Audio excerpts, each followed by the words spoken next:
प्रभु यीशु मसीह हम सबके साथ बना रहे।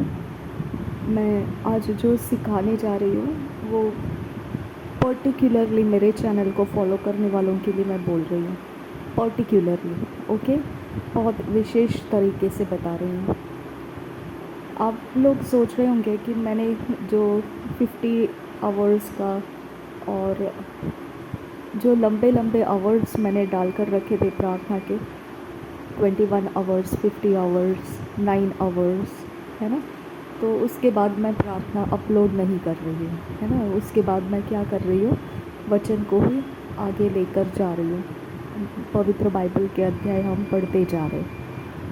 यहाँ पे मैं आपको बताना चाहती हूँ, परमेश्वर मेरे साथ डील कर रहा था, क्योंकि आपको पता है मैंने 3 नवंबर को मेरा बर्थडे था और मैं बहुत आसान नहीं रहती हूँ कि मेरा बर्थडे आ रहा है, इसलिए मुझे परमेश्वर रेडी करता है। आपको ये भी पता है कि मेरा वाटर बैप्टिज्म जो हुआ वो भी 28 अक्टूबर को हुआ है ना। तो और उसके आगे 2-3 दिन के बाद मेरा बर्थडे हो रहा था, यानी मतलब 4-5 डेज़ शायद से। ओके, 31 का मंथ है ना, तो इसके लिए ठीक है।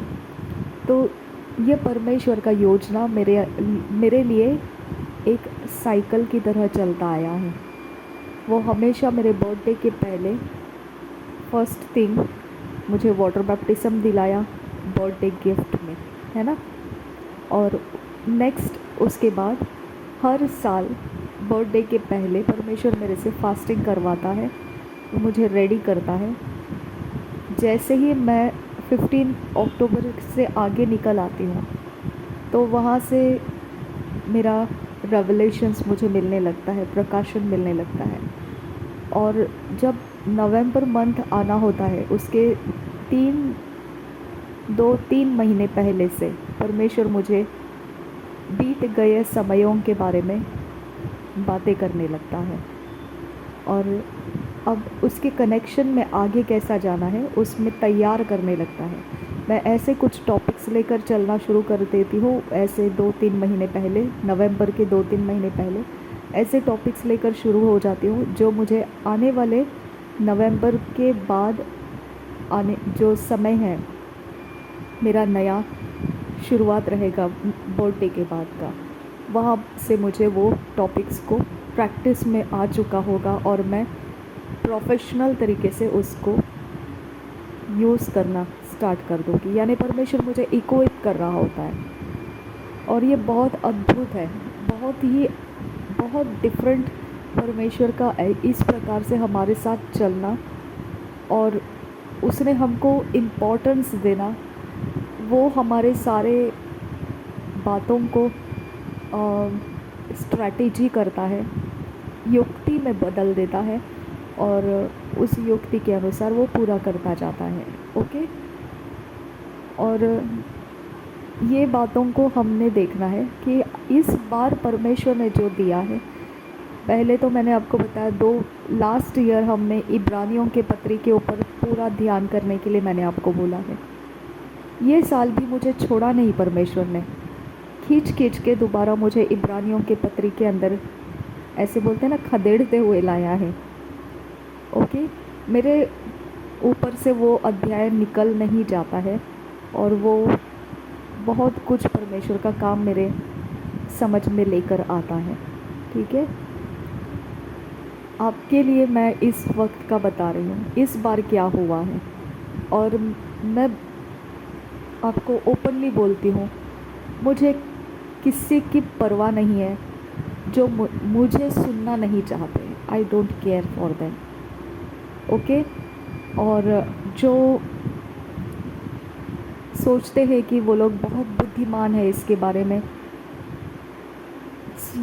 It's none of your business, ऐसे बोल सकते हैं उनको, है ना।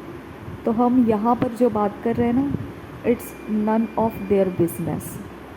जो अपने आप को हायर पोजीशन समझते हैं और हमारे बारे में ऐसे कंपैरिजन में देखते हैं कि हम तो इनसे बहुत समय आगे निकल आ चुके हैं, बहुत अभिषेक में आगे निकल चुके हैं, तो it's none of your business.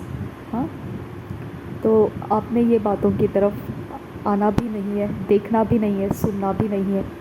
Okay, गलती से आपके हाथ लग भी जाए ये रिकॉर्डिंग, छोड़ देना है, निकल जाना है। ओके, मुझे आप लोगों से कोई वास्ता नहीं है। लेकिन जो जैसे यीशु ने बोला कि पिता तूने मेरे हाथों में जिनको दिया है उनको मैंने संभाल के रखा है, शबियान तो का लरबाहा खासा। और प्रभु यीशु मसीह उनकी चिंता करता है। जो प्रभु यीशु ने मेरे हाथों में दिया है, ओके, इस चैनल के अंदर जिन लोगों को परमेश्वर ने वफादारी के साथ मेरे पास दिया है, ओके, उनकी बातों के लिए परमेश्वर चिंता करता है। ये आवाज़ परमेश्वर उनको देना चाहता है जो अभी मैं आपको बताने वाली हूँ। ओके, अगर आपने कम्युनिटी पोस्ट पढ़ा होगा तो मैंने कल एक पोस्ट डाला था, अर्ली मॉर्निंग में डाला था कि अगर आपको कुछ समझ आए, ओके, तो आप अपनी खामियों को गिनती करना बंद कर देंगे। ठीक है, एक बात को यहाँ शुरू कर देते हैं जो मुझे परमेश्वर ने इस बर्थडे के समय प्रिपेयर किया है। ओके, तो इस बात को हम समझ लेते हैं, यहीं से शुरू कर देते हैं। आप इस बात के अंदर एंटर कर चुके हैं अभी जो मैं बताने जा रही हूँ। तो एक वज़न अगर आपको उठाने के लिए बोला जाए, जो आपका कैपेसिटी है, हो सकता है आप 50 केजी के वज़न, आप अपने अंदर शरीर का वज़न, अगर आप वज़न कांटे के ऊपर देखेंगे तो आपका वज़न 50 केजी है। ओके, लेकिन आप 50 केजी होने के बावजूद भी 50 केजी उठा नहीं सकते हैं, है ना। यानी कि आपका बॉडी का वेट आपको ये कैपेसिटी नहीं देता है, जितना आपका वेट है उतना पूरा आप उठा पाएंगे। ओके, तो आपका बॉडी के वेट के बावजूद आपको उठाने की क्षमता अलग रहती है। जो सामान आप उठा सकते हो, इसका मतलब ये नहीं कि आपकी बॉडी का वेट 50 केजी है तो आप 50 केजी तक सामान उठा सकते हो। ये नहीं होता है, ये कैलकुलेशन नहीं रहता है ना। कुछ ट्रिक होते हैं, कुछ टेक्निक होते हैं, साइकोलॉजिकल कुछ हम एडजस्टमेंट करते हैं और फिर हम हमारे बॉडी के वेट से भी ऊपर वेट हम उठा सकते हैं। ओके, उसके लिए फिर एक अलग तरीके का प्रैक्टिस होता है। ओके, जैसे हम जिम में देखते हैं वेट लिफ्टर्स को, है ना, तो उनका बॉडी का वेट देखेंगे तो वैसा नहीं रहता है जितना वेट वो उठा रहे हैं। लेकिन फिर वो उठा कैसे रहे हैं? क्या वो नॉर्मल लाइफ में ऐसे उठा के चलते हैं क्या? नॉर्मल लाइफ में नहीं, वो एक स्पेसिफिक कंडीशन के दबाव के नीचे उसको उठाते हैं, एक स्पेसिफिक टाइम लिमिट के अंदर उसको नीचे रख देते हैं। यानी उनका बॉडी का जो एक वो बताते हैं अपने शक्ति का, ओके, वो प्रदर्शन जो करके दिखाते हैं कि हमारी शक्ति इतनी है। ओके, चाहे हमारे शरीर का वज़न सिर्फ 50 किलो है लेकिन हम 100 किलो का वेट लिफ्ट करके दिखा सकते हैं। लेकिन वो लिफ्ट करने के वक्त में एक स्पेशल ट्रेनिंग के साथ उनको वेट लिफ्ट करने की हैबिट लगाई जाती है और फिर वो वेट लिफ्ट करके दिखाते हैं और छोड़ देते हैं। वो ऐसे ही ज़िंदगी चलाते नहीं है। 100 किलो का वज़न ऐसे ही, जैसे हम 100 किलो का वज़न, जैसे हम 1 किलो का वज़न कहीं आते जाते थैला में उठा लिए चले, 1 किलो फ्रूट्स ले लिया थैली में, उठाए चले, है ना। तो ऐसा नहीं रहता है कि 100 किलो का वज़न वो ऐसे उठाए और चले फिरे घूमे मार्केट में, ऐसा नहीं रहता है ना। तो एक उनका स्पेसिफिक डिसिप्लिन रहता है, खाने पीने का ऑर्डर रहता है, ऑर्डरलीनेस रहता है उनका। सोच के अंदर ताकत बनाते हैं, वो स्पेस बनाते हैं, अपने अंदर विश्वास को वो लेकर आते हैं कि मैं ये वज़न उठाता हूँ। वो अपने अंदर वो शक्ति को आने का जगह देते हैं सोच में से, ओके, ताकि जब वो वेट उठाने लगे तो उनका सोच उनको ये ना बोले कि नहीं हो सकता, तो उनके शक्ति को उठने का जगह नहीं मिलता है, ओके। तो ये वाला ही चीज़ परमेश्वर ने मुझे इस बार सिखाया। ये चीज़ ऐसे है, मैंने बहुत सारे स्टडी के आर्टिकल्स देखे, बुक्स नहीं देखे, क्योंकि बुक्स मेरे लिए वो ख़रीद कर पढ़ना, मुझे क्या करना है वो सब पढ़ के, ओके। अगर वो बिब्लिकल बुक्स होते तो मैंने ले लिए होते, अपने स्टॉक में रख लिए होते, लेकिन वो बिब्लिकल नहीं है, वो एक नेचुरल है। जैसे रोमियो की पत्री में लिखा है कि लोगों ने परमेश्वर को जान लिया था। कैसे जान लिया था? उनके माइंड के अंदर उनको कोई डिक्टेट किया था परमेश्वर के बारे में, ओके, उनको कुछ एक्सप्लेन किया था। वो क्या एक्सप्लेन, किसने एक्सप्लेन किया था? जो यूनिवर्स के अंदर है। क्या है यूनिवर्स के अंदर?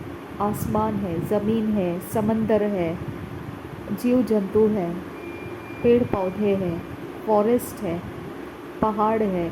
इन्हीं लोगों ने, ओके, चाँद सूरज सितारे हैं, हवा है, ओके, इन्हीं ने मनुष्य को पहचान करा के दिया कि सृष्टिकर्ता है दुनिया के अंदर, संसार को बनाने वाला, जगत की सृष्टि को स्थापित करने वाला है कहीं, ओके।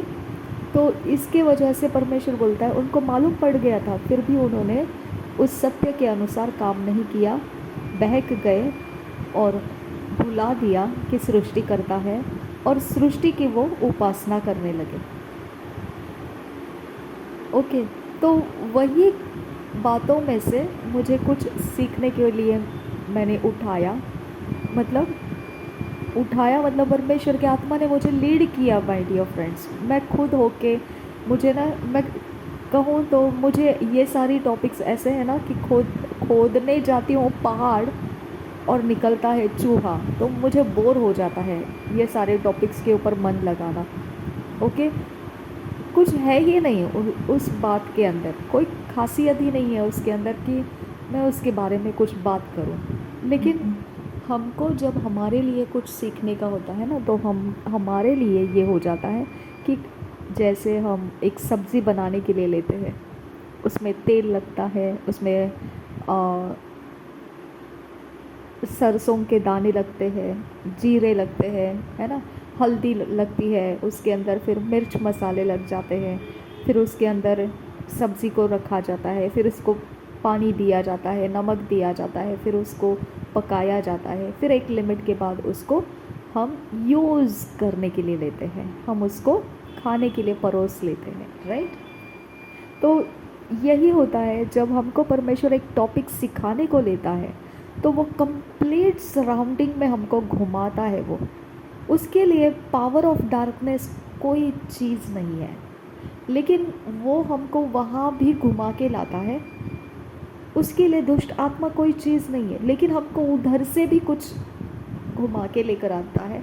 उसके लिए कोई भी ऐसा एरिया ऑफ लाइफ नहीं है जो ओकल्ट कहे या एस्ट्रोलॉजी कहे या कोई भी प्रकार का ऐसा चीज़, उसके लिए कोई मायने नहीं करता है।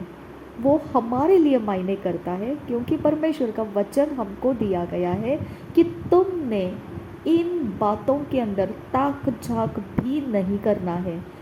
ये परमेश्वर के लिए घृणित नॉलेज है, राइट। और फिर पतरस के लिए वो क्या बोलता है, जब सुसमाचार फैलाने का मौका आ गया, जो अन्य जाति के बीच में जाना था उसको, तब वो ड्रीम में क्या देखता है कि अलग अलग पशु प्राणी जिनको यहूदियों ने त्याग दिया है, क्योंकि परमेश्वर ने कमांडमेंट दिया है कि ऐसे सारे जीव जंतु नहीं खाना है, वही उसने देखा। और वो चीज़ें ड्रीम में देखने के बाद वो परमेश्वर को बोला, जी नहीं, मैं तो इसे नहीं खा सकता हूँ, क्योंकि ये तो हमारे यहूदी के अंदर हमारे पुरखाओं ने भी नहीं सिखाया खाने के लिए, और ना ही मैंने कभी इसे अपने जीवन काल में कभी इसे खाया है। ओके, तो परमेश्वर बोलता है जिसको मैंने शुद्ध कहा उसको तू भी शुद्ध कहे, तो उसे अशुद्ध मत कहे। यानी उसने वो बाउंड्री को हटा दिया जो यहूदियों के लिए वर्जित करने के लिए कहा था, फॉरबिड करने के लिए कहा था। अब वो बाउंड्री परमेश्वर ने पतरस के सामने से उठा लिया, एक बाउंड्री उठाया। ऐसा अगर हम व्यवस्था देखेंगे ना, व्यवस्था विवरण, तो जितने नियम दिए हैं ना वो सब परमेश्वर ने ही दिए हैं। परमेश्वर नियमों को देने वाला भी है और परमेश्वर नियमों को हटाने वाला भी वही है। ओके, वो ये सब कुछ है, तो व्यवस्था फिर है किसके लिए? मनुष्यों के लिए है। और मनुष्य भी कौन से मनुष्य? सारी पृथ्वी के जी नहीं, ओनली फॉर इज़राइल्स। ओके, जो उसकी जाति, उसके प्रजा कहा जाता है, उसके 12 गोत्र कहे गए हैं, उनके लिए वो है। ओके, तो हमारे लिए तो अन्य जाति है, हमारे लिए तो वो कोई मायने नहीं रखता है। तो इसके लिए यीशु मसीह की कुर्बानी सबसे पहला इज़राइलियों के लिए पूरा होता है, क्योंकि उनको उस व्यवस्था में से छुड़ाने का वो यीशु मसीह ही उनका जवाब था। तब तक के लिए उनको मेमने का लहू बहाना पड़ता था और साल भर के लिए परमेश्वर के सामने उस अपराध को, उस गुनाह को, श्राप को छुपा के रखा जाता था, ताकि परमेश्वर का आंख उस पर ना पड़े, वो आंख ना पड़े और वो क्रोध ना भड़क जाए। इसके लिए उसके ऊपर मेमने का लहू रखा जाता था, और वो लहू देखने से परमेश्वर दया को एक्सेप्ट करता था और दया के द्वारा वो इस्राएलियों के साथ बर्ताव करता था। भजनकार बोलता है कि परमेश्वर, मनुष्य ऐसी क्या चीज़ है कि तू उसे याद करे।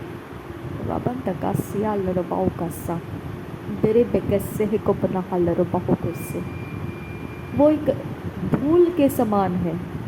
ओके, अगर परमेश्वर तेरा क्रोध भड़क जाएगा तो उसके नथनों में श्वास है, वो तेरा क्रोध अपने ऊपर लेकर रुक नहीं पाएगा, वो मूर्छित हो जाएगा, ख़त्म हो जाएगा। उसमें इतनी ताकत नहीं है कि वो तेरे क्रोध को अपने ऊपर लेकर चल सके। ये पृथ्वी भी कराहती है, ऐसा लिखा है। ओके, ग्रोनिंग लिखा है। यीशु मसीह के आगमन का उसको भी इंतज़ार है। क्यों? क्योंकि श्राप का असर कोई भी सहन नहीं कर पाता है, कोई नहीं। ओके, लेकिन श्राप आता कब है? जब हम परमेश्वर के विरोध काम करते हैं, तब श्राप हमारे ऊपर आता है।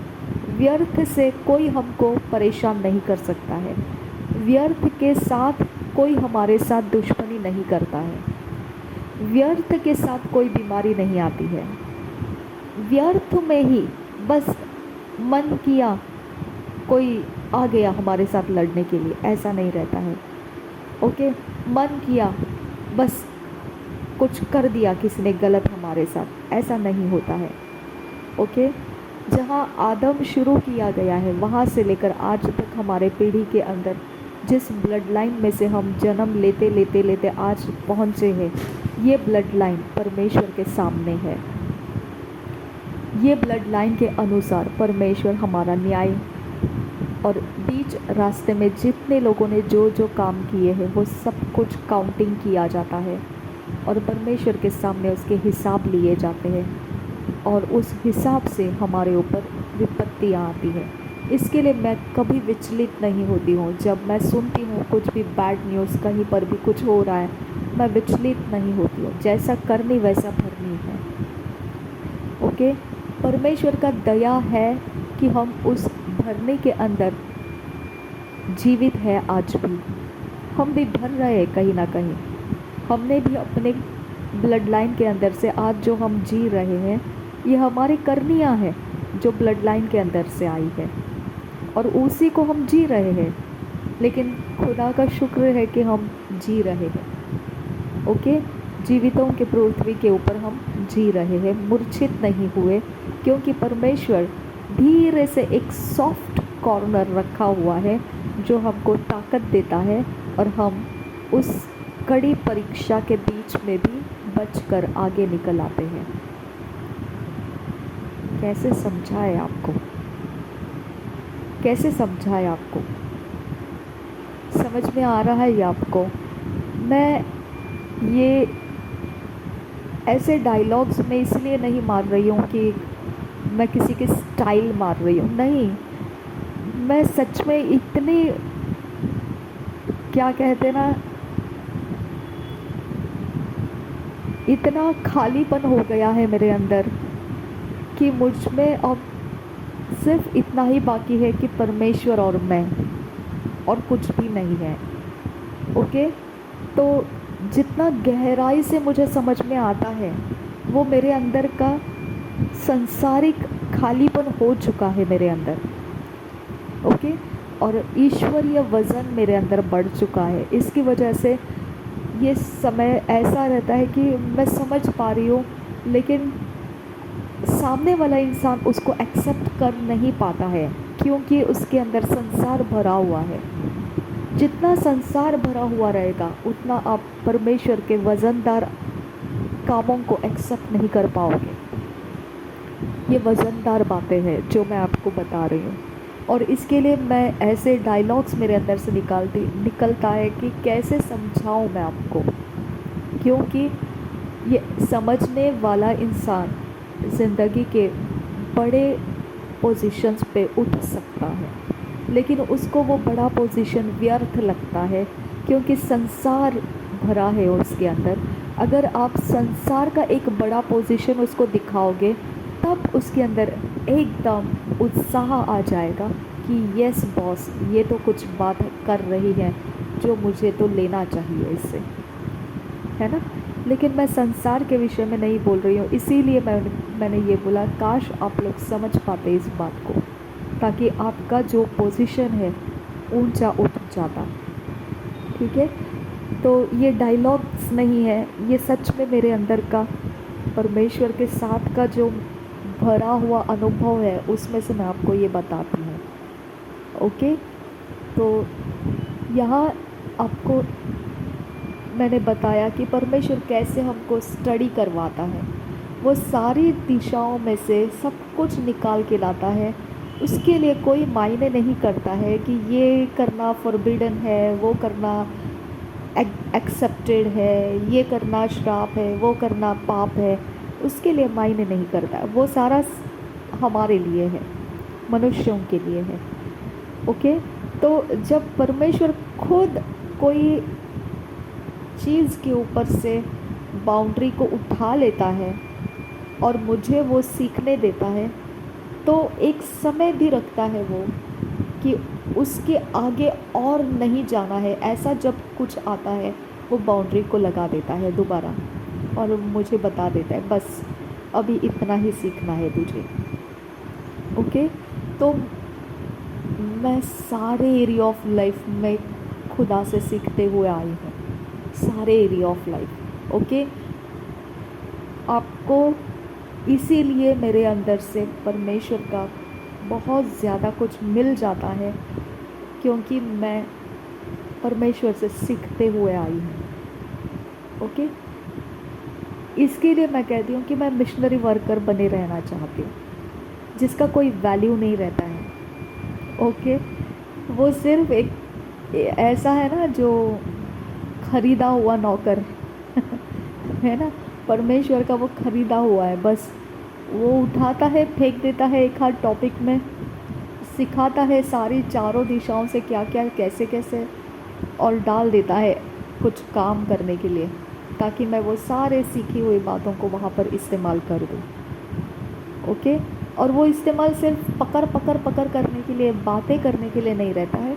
उसके अंदर से परमेश्वर इनविजिबल रियाम के अंदर बहुत कुछ कर जाता है, जिसके बारे में फ़िज़िकल में आपको देखने में मुश्किल है, लेकिन इनविजिबल में बहुत कुछ हो गया, ये मैं समझ पाती हूँ इसको। इसके लिए मुझे रिकॉर्ड करके देना ही सही लगता है, क्योंकि मुझे वीडियो बना के अपने आप को पोर्ट्रेट करके सामने नहीं लाना है, क्योंकि मेरे पास वो सब कुछ नहीं है जो आपको फ़ायदे का है।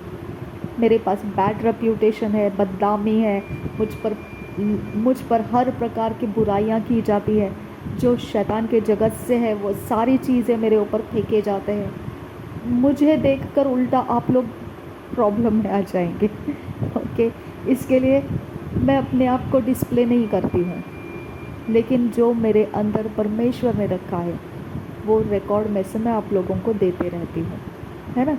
तो इसके लिए परमेश्वर का काम इम्पॉर्टेंट है, आप तक पहुँच जाना, ताकि आपके लाइफ के अंदर वो इनविजिबल रियाम से वो सारी चीज़ें पूरी हो जाए जो परमेश्वर चाहता है।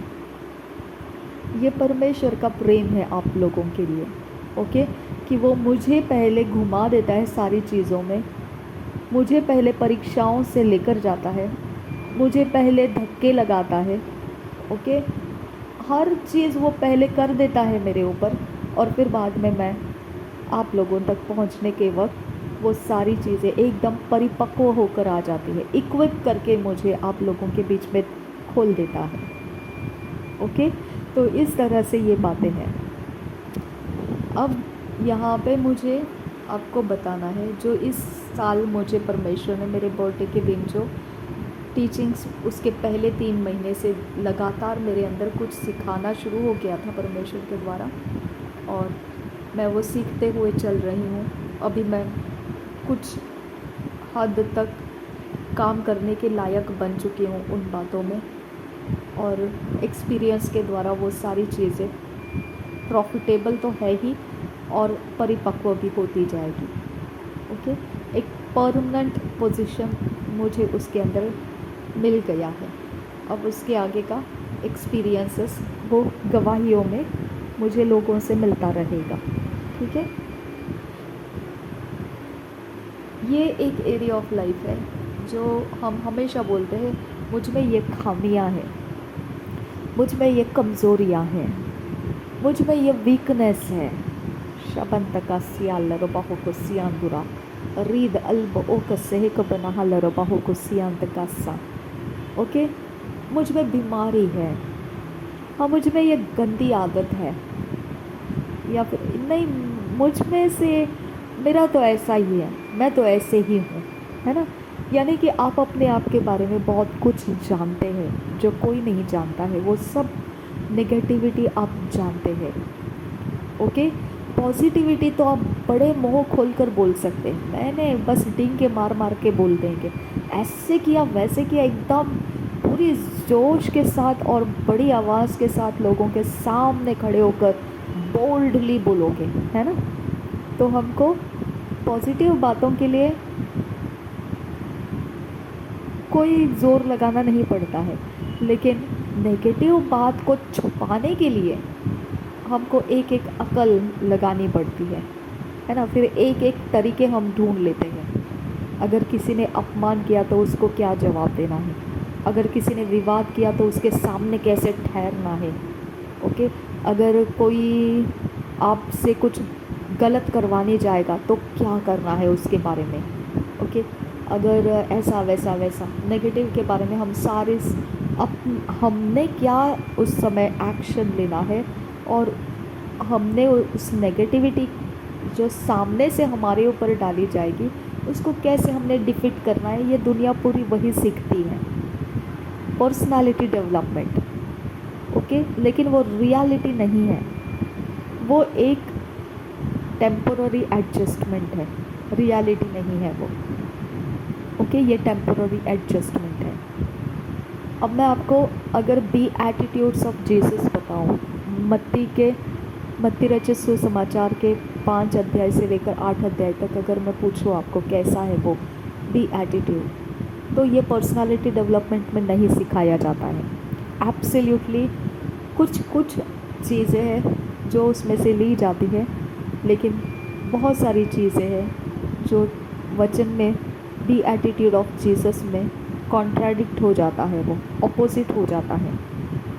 ओके, तो हमको पर्सनालिटी डेवलपमेंट का सहारा नहीं लेना है, वो टेम्पररी हमारे लिए एडजस्टमेंट सिखाते हैं। परमानेंट आंसर हमको बी एटीट्यूड ऑफ जीसस है, परमानेंट एज आंसर। ओके, इसके लिए आपको पूरे चारों दिशाओं को समझने की ज़रूरत है। संसार में चारों दिशाओं को समझने की ज़रूरत है।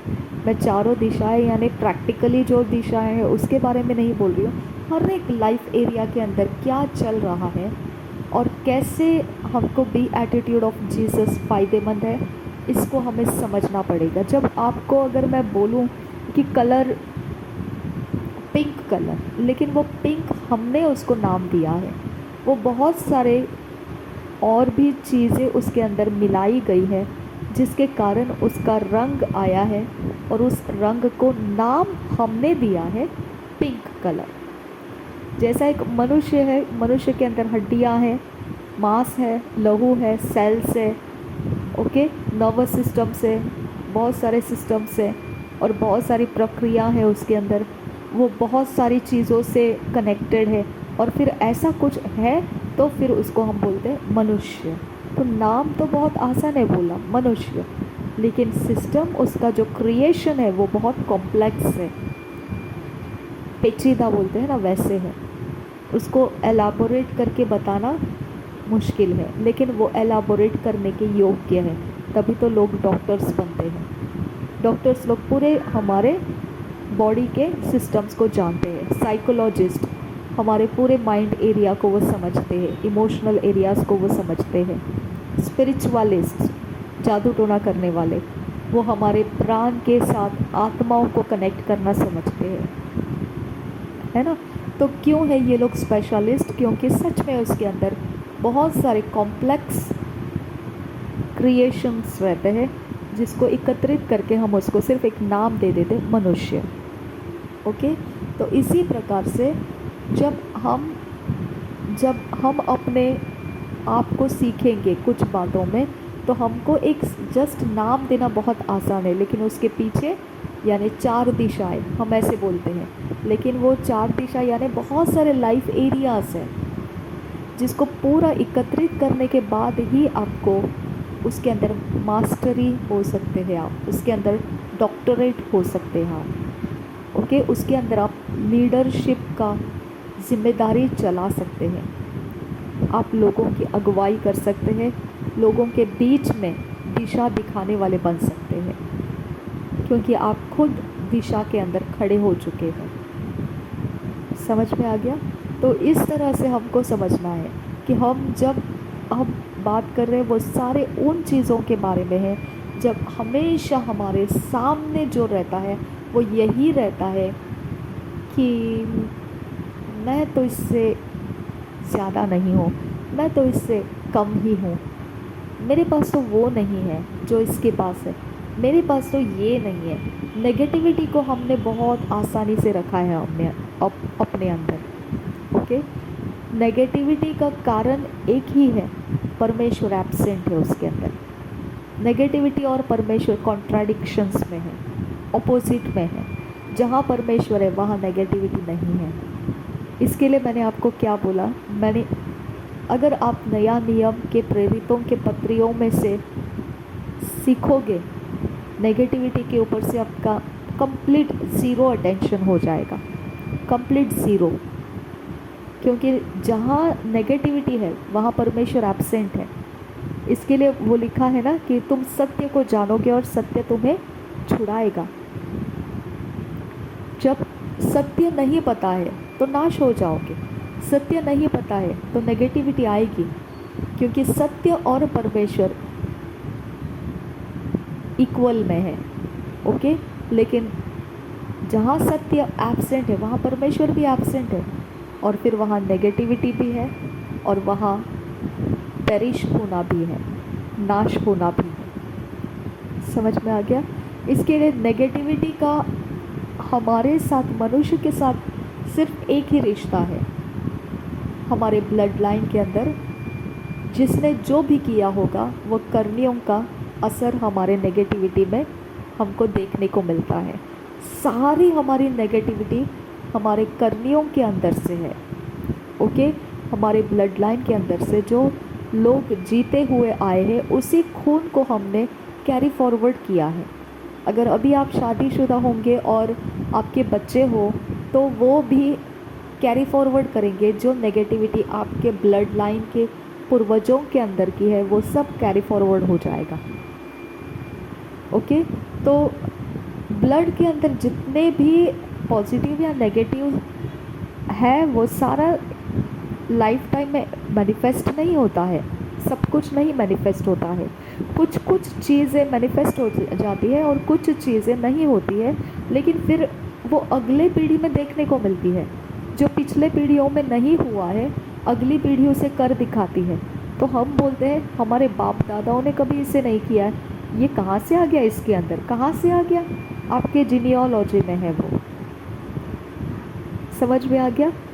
तो इसके लिए हमको नेगेटिविटी के साथ डील नहीं करना है माय फ्रेंड्स। नेगेटिविटी को आप डील नहीं कर सकते हैं, ओके, लेकिन आपका छुटकारा सच्चाई को समझने में है। हालेलुया। और सच्चाई और परमेश्वर वन साइड पोजीशन में है, लेकिन सच्चाई और नेगेटिविटी अपोजिट है, वहाँ परमेश्वर एब्सेंट है। इसके लिए मैं बोलती हूँ अगर कोई आपको बोलेगा कि ये मत करो वो मत करो, ये तो वचन में भी लिखा है, पौलुस ने नए नियम में भी लिखा है। जो व्यभिचार करता है, जो झूठ बोलता है, जो ऐसे ऐसे गंदे काम करता है, तो उसने ये सोचना नहीं है कि वो स्वर्ग का वारिस बन जाएगा। नहीं, उसने ये सोच लेना है कि वो, और रेवलेशन में भी दिया है ना, प्रकाशित वाक्य में भी दिया है, ऐसे ऐसे काम करने वाले आग की झील में डाल दिए जाएंगे।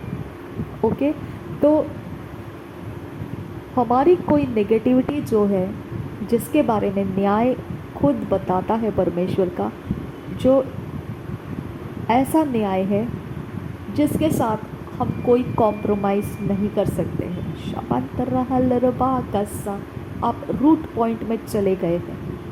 मैं जहाँ पर आपको, जो मुझे पता है आप तक पहुँचाना चाहती थी, वहाँ पहुँच गए हैं आप। Okay, hallelujah, thank you Jesus. आपको हमेशा याद रखना है जो भी आप करोगे, कुछ चीज़ें ऐसी है जिसके साथ कॉम्प्रोमाइज़ न्याय के दिन में नहीं होने वाला है। ओके, जैसे एक चीज़ आपको पता है, जादू टोना। हमको तो ठीक है, अब नया नियम आया तो अब तो हमारे लिए कोई पाप वाला ऐसा कोई असर हमारे अंदर नहीं है, लेकिन नया सृष्टि बनने के बावजूद व्यभिचार करना और गंदे काम करना और धोखा देना और हत्या करना, और फिर आप बोलोगे कि मैं तो नया सृष्टि हूँ और मेरे ऊपर मैंने ये जो कर दिए हैं उसका तो मुझे कोई लेखा नहीं लिया जाएगा, क्योंकि मुझे तो परमेश्वर ने ऑलरेडी उसके राज्य में ले लिया है, तो अब मैं ये करूँ ना करूँ क्या फ़र्क पड़ता है। ओके, तो एक जगह लिखा है ऐसा परमेश्वर ने नहीं, पौलुस ने उसके पत्रियों में लिखा है। ओके, कि अगर तुम ऐसा करोगे तो ये मत सोचो कि तुम परमेश्वर के राज्य में स्वीकारे जाओगे। यानी कि आप क्या कर रहे हो, आपका घर है तो घर के अंदर आप सिगरेट स्मोकिंग नहीं करना है, तो आप सिगरेट स्मोकिंग करना चाहते हैं तो घर के अंदर तो आपको मनाही है, फिर आप बाहर कहीं जाकर बैठोगे, सिगरेट स्मोकिंग करोगे, काम ख़त्म होने के बाद फिर आप घर में आ जाओगे, क्योंकि जहाँ रेस्ट्रिक्शन है वहाँ नहीं कर रहे हो आप। रीद अल्ब ओ कसियल रहा कस्सा, रेद इकम्बरोहुल रहा कसियांदुगोसे, अदन किंब एकसियल रेकियांदुकम्बरोहुल रहा कस्सा, रेदान इकम्बरहल रबाहो कोसियांदुरहल रहा कस्सा, अदन किंब एकसी है रहे खस्से, रेदान इकम लेगबर रेबियांदु कस्सा, रेदान इकम लेरेगेसे रेबियान जोहुल रहा कस्सा। यहाँ पे आप क्या हो जाते हैं, ड्यूअल नेचर में दिखाई देते हैं। डबल नेचर दिखता है आपका। यहाँ पे आप फंस जाते हैं। और जब न्याय का समय आएगा, ओ मेरे पिता मेरे परमेश्वर मेरे खुदा, रे दिया खुमदरा हल रो बहु कोसे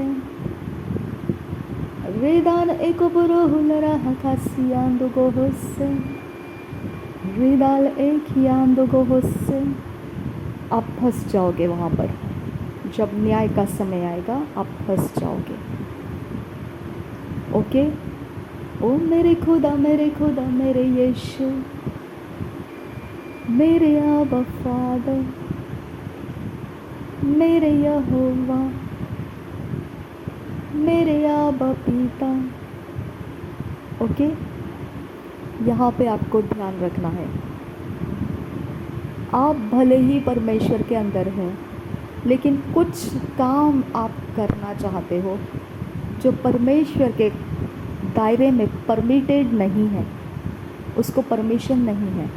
फिर आप उस दायरे के बाहर निकल जाते हो और आप उस दायरे के बाहर जाके वो काम कर लेते हो जो परमेश्वर के राज्य में करना मना है। फिर आप रिटर्न बैक परमेश्वर के राज्य के काम करते हो। और यहाँ पे आपको गुनगुना मसीह कहा जाएगा। और यीशु मसीह ने कहा है, गुनगुना मसीह को मैं अपने मुंह में से थूक दूंगा। शादियाँ दुगासा लहकसियाँ दुगासा। भर लो अपने आप को परमेश्वर में और कर लीजिए अपने आप को गंदे कामों में शामिल। आप क्या बन जाते हैं? गुनगुना मसीह बन जाते हैं। ओके। इसके लिए मैंने आपको बोला कि काश आप ये बात को समझ पाते। ओके। काश आप इस बात को समझ पाते। अगर समझ पाते तो हर दिन आपको यही बातों के अंदर ध्यान लगाकर चलना है जो प्रेरितों के पुस्तकों में पौलुस ने जो पत्रियों में लिखी हुई बातें हैं, सारी पत्रियाँ जो पौलुस ने लिखी है, आपको वो चरित्र अपने अंदर अपने शब्दों के अंदर बोलते हुए चलना है। वो चरित्र आपके अंदर लेकर चलना है। ओके। वो आपके अंदर की ताकत बनता है, वो आपके अंदर की कुव्वत बनता है, वो आपके अंदर का दायरा बनता है। वो आपको जैसा वो वचन सामने आ जाता है कि तू अपने ही मुँह से बोले हुए शब्दों के द्वारा न्याय में फंसेगा या तू अपने ही मुँह से बोले गए शब्दों के द्वारा रिहा भी हो जाएगा। ओके। तो कौन सा है वो शब्द? कौन सा है? प्रॉमिसेस? जी नहीं। ये सारी पत्रियों के अंदर लिखी हुई बातों को आपने कन्फेशन के साथ अपने मुंह से उसे बोलना है। ये आपका पर्सन, आप अपने पर्सन के अंदर वो क्रिएट करते हैं जो यीशु मसीह ने आपको क्रिएट होने के लिए बुलाया है। ओके। सृष्टि होने के लिए बुलाया है आपको। वो सृष्टि आप होते हैं जब आप प्रेरितों के वो पौलुस के सारे पत्रियों को आप अपने माइंड के अंदर, अपने बॉडी के अंदर, अपने सोल के अंदर, अपने इमोशंस के अंदर, अपने सोचों के अंदर, अपने इमेजिनेशंस के अंदर, अपने चाल चलन के अंदर ऐसे घुला देते हो कि उसका अलग दिखना मुश्किल हो जाता है। आप चलते फिरते पौलुस की पत्रियाँ बन जाते हैं। चलते फिरते आप एक पत्री पढ़ सकता है इंसान आपके बिहेव्स को देखकर। हमने चलते फिरते हम दी एटीट्यूड्स ऑफ जीसस को लोगों के सामने जिए हैं। लोग बी एटीट्यूड ऑफ जीसस हमारे चाल चलन में से ये अध्याय ये बाइबल में लिखा हुआ है, हमारे चाल चलन को देख के वो बाइबल को पढ़ रहे, ऐसे हो जाता था। जाता था नहीं, जाता है अभी भी। ओके, अभी भी हम वो ही जी रहे हैं जो भी एटीट्यूड्स ऑफ जीसस में है ऑलरेडी। समझ में आ गया? ये ही एक एरिया ऑफ लाइफ है जहाँ आपको अपनी खामियां ख़त्म हो जाती है, खामियों के ऊपर काम करना ख़त्म हो जाता है और आप अंदर से ऊंचे उठ जाते हैं। अब ये ऊंचे उठे हुए पोजीशन को नीचे कैसे लाया जाता है वो अलग स्टोरी है। उसको नीचे लाया जाता है, आप नहीं आते हैं। इसके लिए आप नीचे लाया जाते हो ना, इसके लिए आप मन के अंदर बहुत खेदित हो जाते हैं और दुख के साथ आप बोलने लगते हैं, यार मैंने तो ये गलत किया, ये तो अच्छा नहीं किया, मेरे साथ तो ये ठीक नहीं हुआ, मैंने तो ऐसा नहीं करना चाहिए था, मैंने तो ये बोलना नहीं चाहिए था, मैंने तो इससे बिहेव नहीं करना चाहिए था, मैंने तो ये ऐसा नहीं होना चाहिए था। बस फिर क्या बोल देते हैं आप, ये मैं ऐसे हूँ, है ना, क्या करें, अब ये तो ऐसे है मैं, अब क्या कर सकते हैं, ये तो मेरी आदत है, क्या कर सकते हैं, ये तो मैं ऐसे हूँ, अब क्या कर सकते हैं, राइट।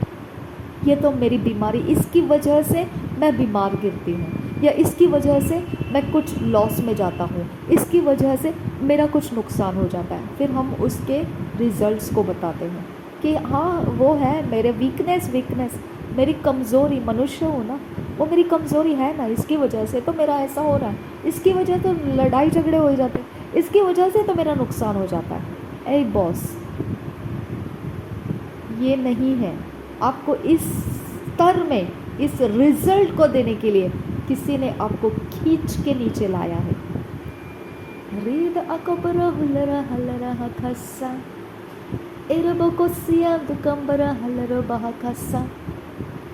यीशु मसीह के संगति में जो बिठाया हुआ इंसान है, उसको उसके संगति की बातें दिखाई देनी चाहिए। उसको ये खामियां क्यों दिखाई देती हैं? क्योंकि उसको खींच के नीचे लाया जाता है। जब आप नीचे उतर जाते हो तभी आप खामियों के बारे में गिनती करना स्टार्ट करते हो। मेरी बीमारी, मेरा दर्द, मेरा दुख, मेरा ये, मेरा वो, जाने दो, क्या कर सकते हैं। हताश हो जाते हैं, गिल्ट फील हो जाता है, ओके, और फिर बोल्ड हो जाते हैं, बस मैं ऐसे हूँ तो हूँ, क्या कर सकता हूँ और क्या कर सकते हो नहीं मेरे भाई, मेरे बहन, आपको इस लेवल में खींच के लाया गया है। इस लेवल से उठ जाओ, जहाँ यीशु मसीह है वहाँ निकल जाओ, उधर बैठो। उस पोजीशन के लिए आपको रखा गया है। किसी ने तो आपको ट्रिक करके नीचे खींच लिया है। जब आप यीशु मसीह के संगति वाला पोजीशन में हो जाओगे, ये सारी चीज़ें आपको दिखेगी नहीं और ना ही आप इसके बारे में कुछ बोल पाओगे। Hallelujah, hallelujah. इरबकसिया गुरा हलरा हलरा कसा रीद इकोबरो हुलरे खेलरा हलरो बाहो को सियांदुरा हस्सा अगंदिया हलरा हलरो बाहो को सियांदुरा हलरा लरो बिग दिगा नमरा हलरो बाहो को सियांजो गबरा हलरा हस्सा अदने इकोबरो हलरा हकसियांदु गो हलरा हकसियांदुरा हस्सा लरो बिग तिनरा बाहा कसियांदु गो होसे रिदाल इकोबरो हलरो बाहो को सियांदु गा हस्सा। अब जब इतना आप समझ गए हो कि खामियां कहाँ दिखाई देती हैं, जब आपको खींच के लाया जाता है नीचे, आप खुद नहीं उतरते हैं, आपको जैसा सर्प ने हवा से बात किया और फिर उसने वो फल खाया, तो कोई तो थर्ड पर्सन होता है जो आपको मसीही के पोजीशन के अंदर से निकल कर बाहर नीचे की तरफ उतरने के लिए मजबूर कर देता है। इसके लिए आप नेगेटिविटी में आ जाते हैं और जब नेगेटिविटी में आते हो तो नेगेटिविटी एक कब्ज़ा है, एक रूम है, एक कमरा है जिसके अंदर की चीज़ें नेगेटिविटी दिखाई देती है। ओके, और वो नेगेटिविटी के कमरे में आप हो तो नेगेटिविटी तो दिखनी है, आप और कुछ इसके बारे में देख नहीं सकते हैं। फिर वहाँ बैठ के आप सिर्फ बोलते हैं ना कि हवा की बातें, जो जिसका कोई फाउंडेशन नहीं बन रहा है, लेकिन बस बातें कर रहे हैं। ऐसी बातें हो जाता है कि हम बोलते तो बहुत है, हम मसीह हैं, हमको पता है यीशु मसीह ने हमारे लिए, हाँ हम बस वही विश्वास करते हैं, हमारे लिए वही है, वही हमारा छुड़ाने वाला है, वही हमें संभालने वाला है, और फिर आत्मा में भर जाते हैं। लेकिन है कहाँ पर आप? नेगेटिविटी के अंदर है। ओके, आपको लगता है कि मैं नेगेटिविटी में बैठे रहूं और मैं आत्मा की बातें करते रहूं, तो नेगेटिविटी में बैठे रहूं, आत्मा की बातें करते रहूं, तो ये ऐसा है कि आप अपने आप को झूठी तसल्ली दे रहे हैं। इसके लिए आप नाश हो सकते हैं, वहीं पे उस बीमारी से आप नाश हो सकते हैं, उस गरीबी से आप नाश हो सकते हैं, उस लाचारी में आप दब कर नाश हो सकते हैं, उस आदतों के कारण आप नाश हो सकते हैं।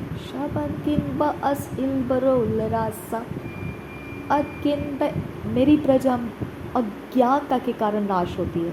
मेरी प्रजा बोला है, दुनिया नहीं बोला, मेरी प्रजा, यानी जिसको मैं सीक्रेट सिखाता हूँ उसको मैंने ये सीक्रेट नहीं सिखाया कि तेरी ये जो बात है इसको तो इस तरह से करेगा तो तू जीवित रह पाएगा।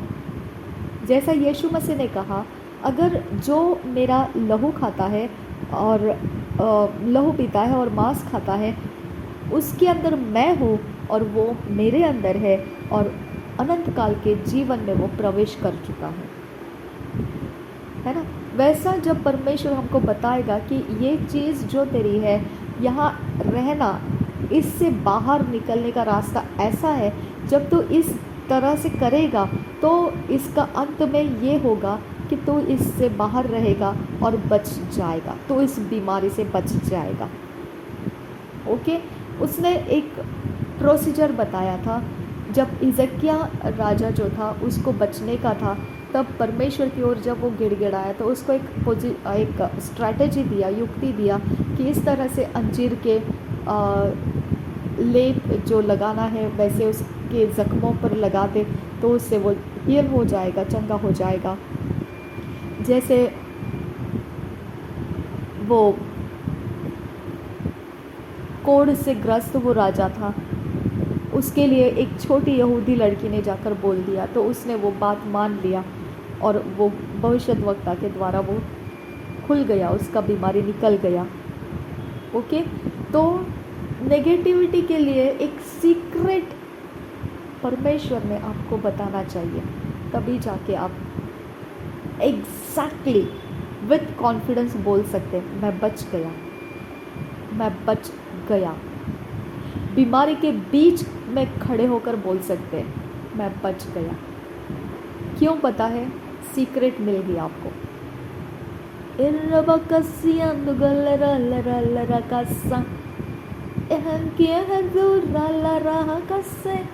रीद अल ओकबुरियालेखेसे इक्या होकातीन आखबरोलरा रेदान इकुलाला खसे किया दुरोसे। अगर नेगेटिव के बीच में बैठकर आप बोल रहे हो, मैं बस भला चंगा हूँ, मैं ऐसे हूँ, मैं वैसे हूँ, मुझे कुछ नहीं होने वाला है, मैं तो बिल्कुल ठीक हूँ, मैं ऐसे हूँ, और फिर दिख तो रहा है नेगेटिविटी, और बोल रहे हो मैं ऐसे हूँ, मैं वैसे हूँ, और दिख रहा है नेगेटिविटी। ओके, और बोल रहे हो मैं बिल्कुल परमेश्वर का हूँ, मैं बस ऐसा हूँ, मैं इससे, मैं वैसे, मैं वैसे। ओके, वो नेगेटिविटी के बीच में रहकर आप बाहर नहीं निकल सकते हैं, इसके लिए आप नाश हो सकते हैं। वहाँ पे परमेश्वर गुनगुना मसीही कहता है, कमरे के अंदर आपको परमिशन नहीं है स्मोकिंग करने का, बाहर जाके आप स्मोकिंग कर लोगे, फिर आप अंदर आके बैठोगे, अंदर के बेनिफिट्स लोगे, जब स्मोकिंग करने का मन आएगा फिर आप बाहर निकल जाओगे, स्मोकिंग कर लोगे, फिर आप अंदर आके बेनिफिट्स लोगे। गुनगुने मसीह हो, नेगेटिविटी है, आप उसके बीच में रहकर कभी धोखा मत खाओ कि आप परमेश्वर के राज्य के संतान हो। मैंने कंप्लीट शॉट मार दिया है, कंप्लीट शॉट मार दिया है मैंने। ओके, आप गुनगुने मसीह हो जो यीशु मसीह के मुंह से उगल देने के लिए रखे गए हैं। इर्रबकसा इर्रकसा उर्बिकसा एर्कियाहसा लाकसिहिकसा अहतकिन बअकसा किहतकुन बेअकसे अदनकिन बेअकसा हालरिया सोकुरासा रीद एल्बो ओकोसियान सुहाल रहसा। ओके, इसके लिए परमेश्वर का वचन सही ढंग से समझना, उसके साथ कनेक्टेड रहना और फिर चीख के बोलना। क्या हिम्मत की कोई बीमारी मुझे छू सके, क्या मजाल की कोई हथियार मेरा विरोध करने के लिए उठ सके। कब बोलना है ये? जब नेगेटिविटी से बाहर निकलते हो और सीधाई और खराई के साथ, ईमान के साथ परमेश्वर के साथ खड़े होते हैं, ठोक कर बोल सकते हैं, क्या मजाल की कोई हथियार मेरा सामना कर सके, क्या मजाल की किसी बात से मुझे कोई भी दुख पहुंचा सके। हालेलुया। क्या मजाल की ये बीमारी मेरा प्राण नाश करने के लिए आ जाए, क्या मजाल की कोई श्राप मुझे गिराने के लिए आ जाए। आप तब बोल सकते जब नेगेटिविटी के अंदर से आप कंप्लीटली बाहर निकल जाते हैं, जो परमेश्वर का है उस दायरे में हो जाते हैं, उस पोजीशन में चढ़ के बैठे रहते हैं, नीचे नहीं उतरते हैं और नीचे खींच कर लाने वाले लोगों के संगति के द्वारा या उनकी ताकतों के द्वारा नीचे खींचे जाने पर भी आप नीचे नहीं आते हैं, आप ऊपर के ऊपर बैठे रहते हैं और परमेश्वर के संगति के साथ वफादार रहते हैं। सैल्यूट है आपको, आप जीत गए। लेकिन परमेश्वर ने बोला है जिसके पास है उसको दिया जाएगा और जिसके पास नहीं है उससे निकाल लिया जाएगा। रीत अकबनहुल राहकसा उदाल इकबर रहल रबाहकसा। गुनगुने मसीह के पास जो है वो भी निकाल लिया जाएगा, कॉम्प्रोमाइज़ नहीं है उसके लिए। यीशु मसीह ने बोला मैं थूक दूंगा, उगल दूंगा, कॉम्प्रोमाइज़ नहीं है उसके लिए। गुनगुने मत रहो, वन साइड हो जाओ, एक तरफा हो जाओ, सीधे बेधड़क सच्चाई के लिए खड़े रहो। किसी को जांचने की ज़रूरत नहीं है कौन कितने पानी में है, कौन कितने पानी के असर में है। None of your business.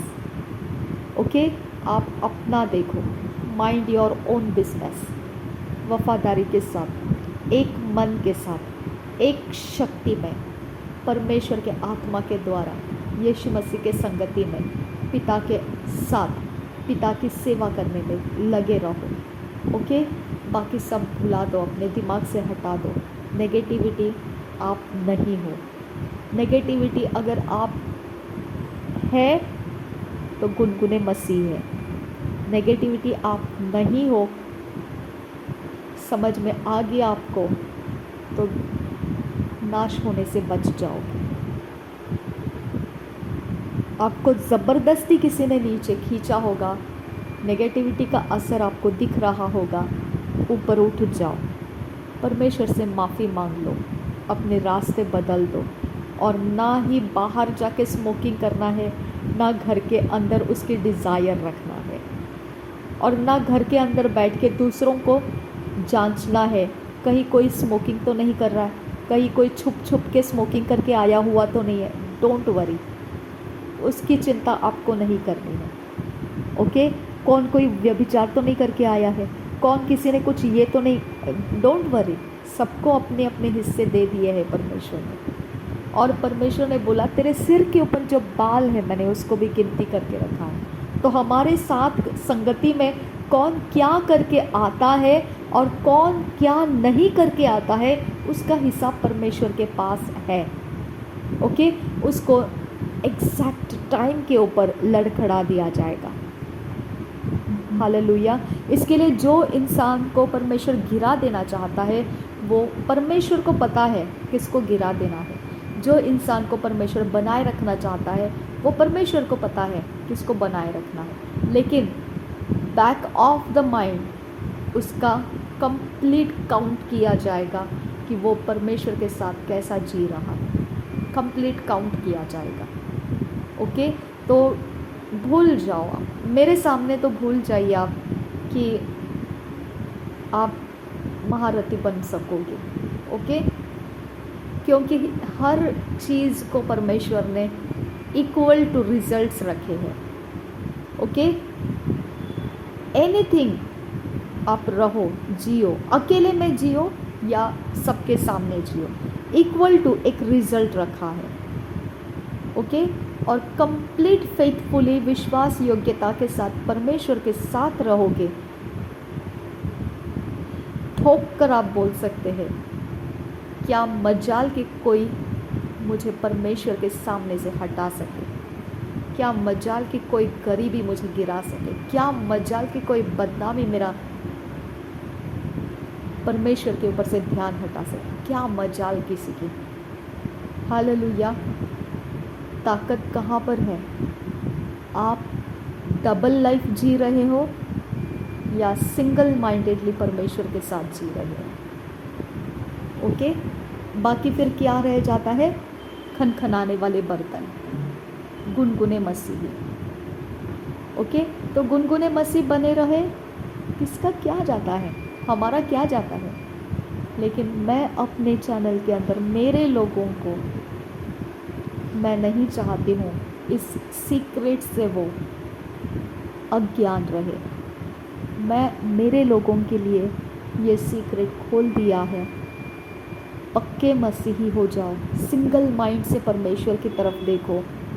Highest level के ऊपर परमेश्वर आपका इंतज़ार कर रहा है। वहाँ से अगर आपको नीचे खींचने वाली चीज़ें हैं वो मैं अगले रिकॉर्डिंग में उसके बारे में जो है ना वो मैं अगले रिकॉर्डिंग में बताऊंगी। खींचने वाले क्या होते हैं। ओके, और वो खींचने वाले जब आपको पता चलेगा आप कभी भी खींचे नहीं जाओगे, आप कभी नहीं खींचे जाओगे। खींचने वाले परेशान हो जाएंगे लेकिन आप उनके खींचने से आप नीचे नेगेटिविटी में उतर कर नहीं आओगे। 100% गारंटी है। ओके, जब आपको वो पता चल जाएगा कोई आपको खींच के नेगेटिविटी में लाता है, आज ये आपको मालूम पड़ गया। अब मैं अगला रिकॉर्डिंग जब आपको बताऊंगी खींचने वाले कैसे खींचते हैं आपको नेगेटिविटी में, तब मैं आपको बोलती हूँ आप उनके सामने खड़े होकर बोलोगे खींच के बता, दम है तो खींच के बता नीचे। उनके मुंह के सामने आप खड़े होकर बोलोगे, जैसे दानियल ने और शद्रक मेशक अबेदनेगो ने बोला जा तेरे को जो करना है कर, हम नहीं मानने वाले हैं तेरी, हम तो परमेश्वर को ही मानेंगे। ओके, आप मुंह के ऊपर बोलने वाले बन जाओगे, जा कर तेरे को जो करना है वो, हम इसमें शामिल नहीं होंगे। हालेलुया। ओके, तो परमेश्वर का जहाँ आपको स्ट्रेंथ मिलता है वो स्ट्रेंथ कंप्लीट लेवल उसका सच्चाई पे, आपके अंदर सच्चाई पे रुकना, सच्चाई को जानना, सच्चाई का हर एक एरिया ऑफ लाइफ पहलू आपको खुल के समझाना। आप सच्चाई के अंदर हो गए फिर आपको कॉन्फिडेंस आ जाता है, आत्मविश्वास आ जाता है, ताकत बढ़ जाती है और आप खींचने वालों के सामने भी खींचे नहीं जाओगे, नेगेटिविटी में नहीं उतरोगे आप। हालेलुया। तो नेगेटिविटी में नहीं उतरोगे, ये वाले एरिया को मैं अगला रिकॉर्डिंग में बताती हूँ। ओके, लेकिन अब की एरिया में मैंने आपको क्या बताया, सिंगल माइंडेड हो जाओ, वफादारी के साथ परमेश्वर की ओर हो जाओ। कौन क्या कर रहा है, none of your business, none of your business. आपने किसी को, देखो यीशु मसीह ने बोला, जो तूने मेरी जिम्मेदारी में दिया था मैंने उनको संभाल कर रखा है। कैसे संभाल कर रखा? उनको सच्चाई से वाकिफ कराया।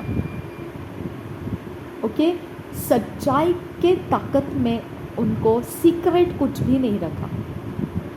हालेलुया। सच्चाई के अंदर का माहौल कैसा बनता है वो कंप्लीटली उसने फ्री करके बताया, और वो समझ गए, अब वो सच्चाई में आ गए, अब उनका कभी नाश नहीं होगा। इसके लिए वचन के अनुसार पूरा कॉन्फिडेंस है कि वो नाश नहीं होने वाले हैं। आमीन।